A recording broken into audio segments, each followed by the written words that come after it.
Sick. Hold on. Before you shoot, I gotta ask you, Sonny. What exactly is that rifle you're shooting? Oh, this is the One Horse Express. I just picked it up from my FFL today. Pretty sweet, huh? A One Horse Express. I never heard of that. What is it, just some standard AR? Some bullshit? Yeah, I know, it just kind of looks like a 16-inch standard AR, but actually it's got the Atrius FRS in it from the factory. Standard. You got all them stupid gadgets on it. Probably shoots like shit. Well, honestly, I don't think you should judge it until you try it, so here, why don't you try it? I done shot so many damn ARs, this shit ain't gonna impress me one bit. But sure, I'll try it. All right, here you go. Shit ain't gonna impress me for shit. Just another AR.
This is the One Horse Express, and today we're taking it all the way to Piss Town. Full Piss Town. What's going on, everyone? Welcome back to another episode of PSR. Today we have an exciting rifle. It is a normal AR-15 essentially, but the exciting part about it is that it is the very first AR that is being offered from the factory with a FRS that allows you to go a little bit faster than normal, but it's still semi-auto. Unprecedented. No one else has had the balls to do this. One Horse, in collaboration with Atrius Development Group, have now offered this baby. So this is the One Horse Express. One Horse is a relatively new manufacturer to the game. It kind of sort of resembles a little bit of the Poverty Pony of old in some ways. Both got horses on the receiver. That's kind of cool. R.I.P. Anderson, but One Horse is here. We're gonna get into some information and some specifications about this rifle. Before we do that, I gotta thank these sponsors. Atrius Development Group is the channel sponsor. They are part of this rifle. They are doing this collaboration with One Horse. I'm gonna be honest about my experiences with this. We just put around 500 rounds through it in the intro, and it ran awesome, but I will try to be as unbiased as possible in the review of this. So Atrius Development Group makes the FRS. The FRS is what comes standard in this rifle from the factory. It's the single side FRS. They make an ambi one and a Geisley trigger compatible one, which is sick. There are a lot of companies making these forced reset devices, but Atrius has been super committed to the cause. They've donated a lot of funds and been supportive of, for example, the Second Amendment Foundation, ensuring that we keep our rights as gun owners. So Atrius has been paying it forward to the community and to the cause, which I really, really love. Never in a million years would I ever use PSR for 10% off my entire order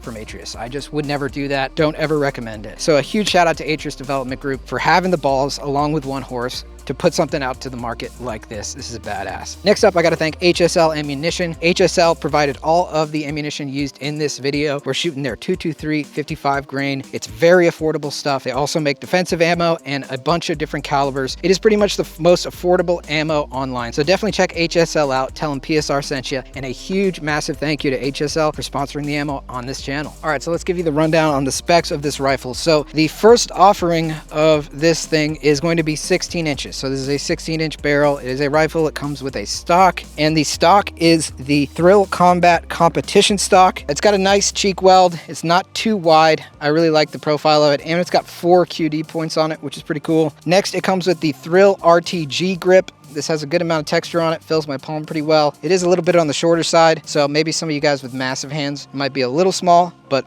overall I like this grip. It also comes with one of these Thrill PMX Gen 2 magazines, which have been perfectly reliable for me. I think these are what come with the SIG MCXs and Rattlers and stuff, so very tried and true magazine. As far as the barrel goes, this is a 16-inch chromoly vanadium nitride 1-in-8 twist barrel. The gas system is a mid-length gas system, which is really nice. I'm glad they went with mid-length instead of carbine. Just makes the recoil a little bit softer. The handguard is One Horse's 15-inch Express Lock HG system handguard, QD spots for your sling, and it's got 7 sides of M-lock, and it feels like it's got a pretty damn good lockup on the handguard. There's a crossbolt section right here. It's got tabs on the back to make sure your handguard doesn't rotate as it meets up with the upper receiver. I think it's a very solid rail. Got a standard A2 flash hider on here. The upper receiver and the lower receiver are 7075 T6 aluminum. The lower is standard AR mil-spec non-ambi. The trigger is also standard mil-spec. The charging handle is Breek Arms Warhammer charging handle. It's one of the lighter weight charging handles, which is nice. The castle nut is staked, and there is an H2 buffer in here standard. Buffers are very important with FRTs, and so it's really nice that they put an H2 in here from the factory to ensure the most reliability possible. Also, the higher level H2, H3 buffers these days are wicked expensive because they use tungsten, so it's nice that they put the H2 in there. And of course, we have the Atrius FRS single side. This will work with just about any standard mil-spec trigger. This seems to be just a standard mil-spec trigger, and it runs great. As far as accessories on here, I gotta give a shout out to Vortex for providing this Spitfire Gen 2 3X Prism scope. So I have it piggybacked here with a Siley T10 red dot. It is on a flip defense mount. I really like these setups because the 3X provides a good amount of magnification and the ability to reach a little bit farther. It looks through this hole here, if you can see that, on the mount. And while it does look a little bit silly, given that this is so high above the bore, it does allow you to piggyback nice with a full-size red dot. So that gives you a little bit of extra ability to reach out, and I really like this setup the way it is. So big shout out to Flip Defense. It's a cool mount. Given that this is kind of like an entry-level FRT gun, I tried not to deck it out with too much expensive stuff, so we went with the more budget option on the laser. This is the SMS Trinity, about 350 bucks. In my opinion, it's definitely worth that price. We also have a Surefire scout light on here. Additionally, we have some polymer rail scales. These really help with heat, and given that this is a super hot day and we're getting the gun pretty damn hot, I thought having some nice polymer rail scales on here would be a good thing. We also went with a B5 foregrip on the front. For a sling on here, we got the Sable Defense padded sling. This is in the Red Dawn camo. So super cool camo pattern. Definitely check Sable Defense out. Love their stuff. All right, so there's some of the features and the accessories we got on this thing. What's gonna be the cost? Well, I think this thing, don't quote me on it, but I'm pretty sure it's gonna be around 1100-ish. You're getting the H2 buffer, you're getting the ambi charging handle, you're getting the nice furniture from Thrill. Otherwise, more or less, it is a standard 16-inch rifle. This product, I think, is really geared towards people that have never shot an FRT or really don't want to mess with installing it themselves. They just want a gun that they know will run with an FRT out of the box from the manufacturer, already tested, set up, ready to go. And with that said, I think if you're watching this video and you're thinking about getting into an FRT and you don't want to mess with installing it, I think it'd be good to go over some of the basics of like what it's like to run an FRT and do it in a effective and safe manner, because if you've never shot one before, it can take a little bit of getting used to. And we're also going to throw a suppressor on here just to see how this gun functions with a suppressor. We got the Stealth Additive Works T-Show with us today. We're going to run some drills, see how this thing shoots, get her nice and hot. One Horse Express to Piss Town. Ah, shit. All right, let's shoot this thing in regular slow semi-auto mode first, just to show you how it runs. It's completely cool right now, but we're going to shoot it, see where it's ejecting, kind of see how it feels here.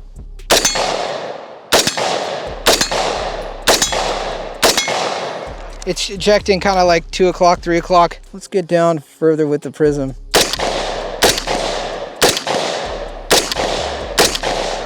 It shoots pretty nice in regular mode. Let's do some double taps.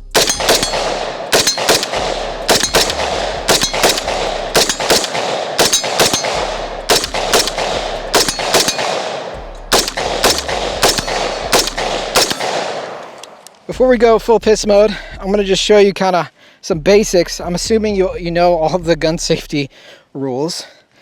Let's just assume that. Let's just say you haven't ever shot an FRT before. So you're going to want the stock at a comfortable spot so you can really kind of pull it in I like having these vertical grips. I know there's like some big debate about vertical grips right now. If I put a sex toy on a rifle, like a vertical foregrip, and I grab it and I'm doing things to it in a video, it's a little gay. I like the vertical grips on an FRT gun, particularly so I could just keep this thing as tight to my shoulder as possible.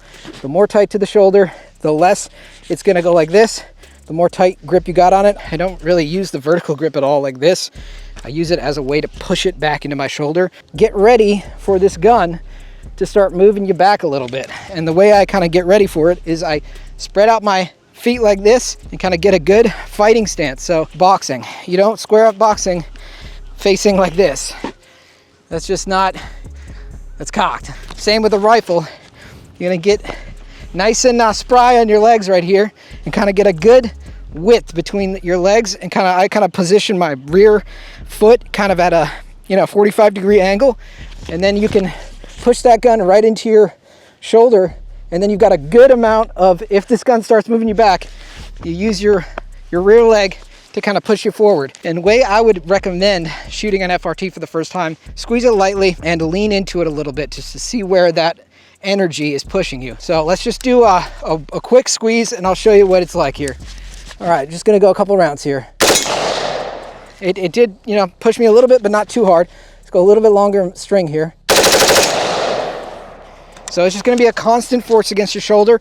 And once you get the hang of like what that force is, every gun's a little different, then you can kind of start to really keep your shots on target. So let's do some more here.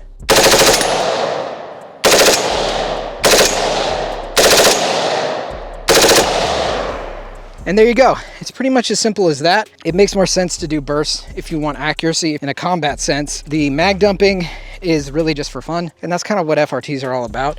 Honestly, FRTs make the most sense in sub guns and belt feds, in my opinion. 2-round little squeezes, definitely really nice with a rifle like this. I'm gonna do a bill drill, so 6 shots into paper on regular semi-auto mode, and then I'm gonna try 6 shots into paper in full 1-horse express to piss town mode. All right, we're gonna do a bill drill. We're about 25 yards away here.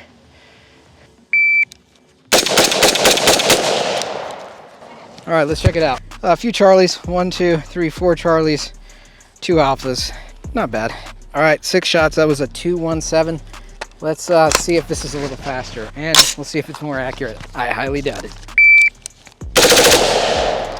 Bro, I don't even think I hit it. All right, so definitely not as good, sadly. We have a Charlie and a perforated Delta Charlie, and that's it. So I was already aiming a little bit too far to the right, and it took me this way. It goes to show, if you're trying to hit your target, it's probably best to just leave it in the slow semi-auto mode. As far as time goes, that was a 128, so quite a bit faster, obviously, with the FRS in here. I just want to try when I'm not on the clock to see how many rounds I can get on paper. This is 26 rounds in this mag. We're gonna see if I can keep her on target here, see how many I can get. Let's see how we did. When I wasn't under the pressure of the clock and the timer, we got a lot of alphas here. I think more alphas than Charlies or Deltas. Maybe 1 Delta, and that's it. If you're doing a long string of rounds, you can kind of figure out where it's taking you in terms of the recoil, and you can adjust, and you can get a lot of shots on target. All right, next up, I want to show you guys in super slow motion, 960 FPS. We're gonna look at the trigger and what it's doing, and you're gonna see that it's actually semi-automatic. You're pulling the trigger, a single function of the trigger each round that's expensed.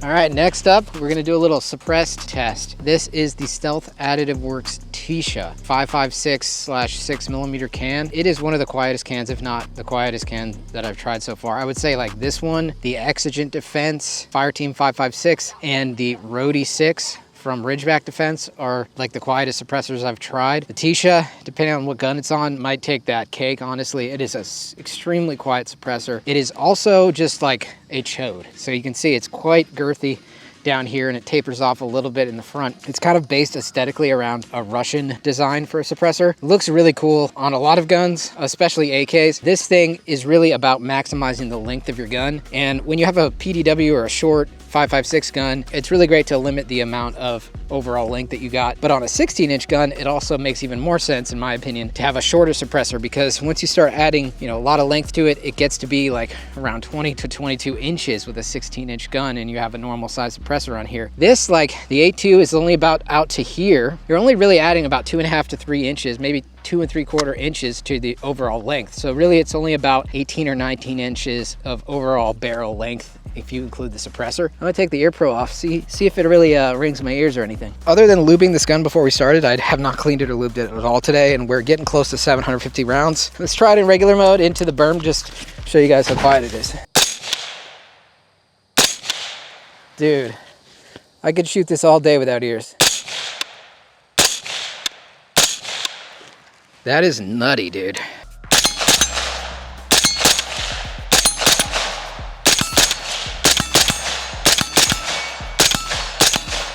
One of the things that can happen when you add more back pressure to the system of a rifle or a SBR is if there's too much gas, it can give you light primer strikes. So I'm really curious with this H2 buffer if this thing will have light primer strikes with the suppressor on it. So let's dump the rest in FRS mode here. No problems there. Let's do another mag. We're gonna go the OD Green P mag with the dye-free co extension. This thing, the DOS boot, the OD Green and FDE combo looks freaking sick. Well, I don't think the gassing is a problem with the suppressor on it, guys. That's still actually a very manageable cyclic rate. Like, I put most of those on steel just now, and we're about 40-ish yards, so damn, dude. Let's do one more.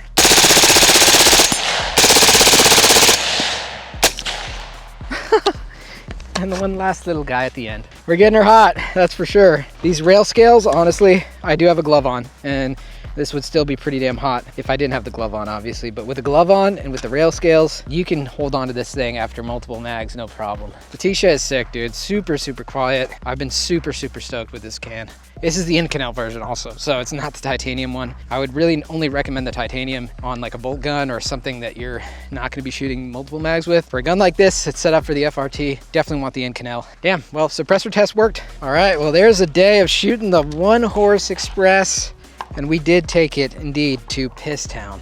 We let her piss. 960 rounds through this. I counted up all the mags last night. We got 2 more mags left.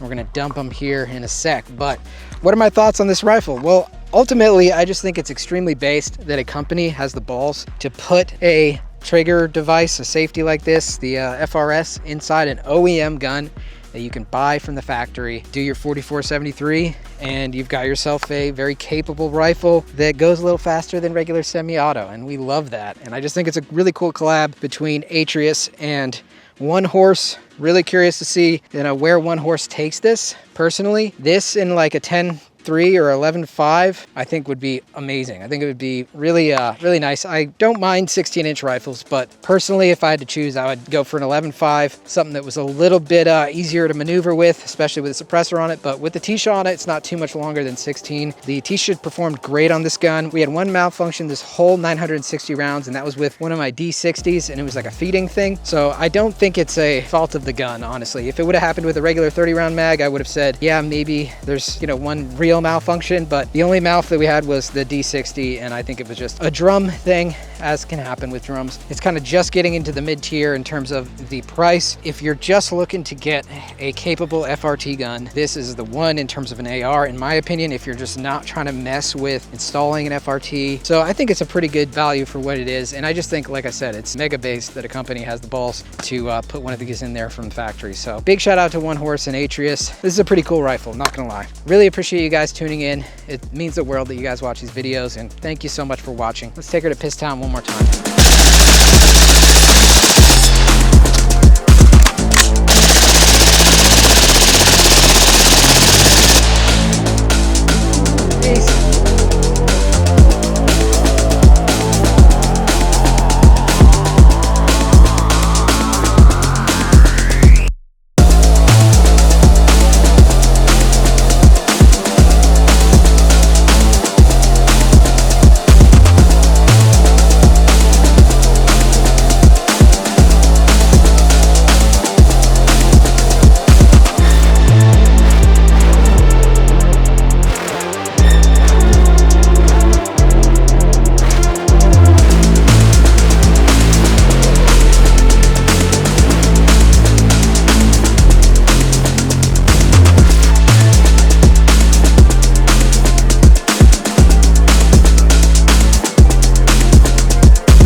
Wow, third position? The fuck is that? Well, I tell you what, Sonny.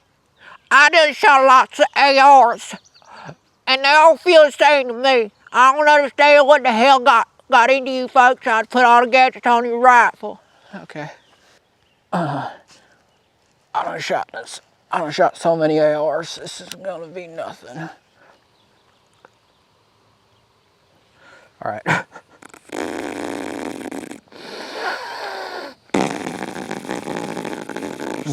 Let's just get this mask full of my saliva. Ah, shit!